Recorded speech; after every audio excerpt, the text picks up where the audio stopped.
गोपीचंद पडळकरांनी जे स्टेटमेंट केलं ते योग्य आहे असं माझं मत नाही। कोणाच्याही वडिलांबद्दल किंवा परिवाराबद्दल स्टेटमेंट करणं हे योग्य नाही आहे। या संदर्भात गोपीचंद पडळकर यांच्याशी मी बोललेलो आहे, त्यांनाही मी सांगितलेलं आहे आणि मला शरद पवारांचा फोन आला होता, तेही या संदर्भात माझ्याशी बोलले। मी त्यांनाही सांगितलं की अशा प्रकारचं जे स्टेटमेंट आहे त्याचं आम्ही कधीच समर्थन करणार नाही।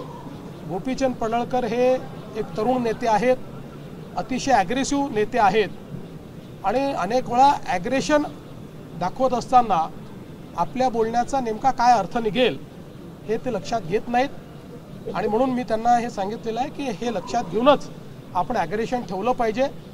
तुम्हाला भविष्यात चांगला नेता म्हणून मोठी संधी आहे, त्याच्यामुळे तुम्ही आपण बोलत असताना त्याचे काय अर्थ निघतील अशा प्रकारचा विचार केला पाहिजे, हा सल्ला मी त्यांना दिला आहे।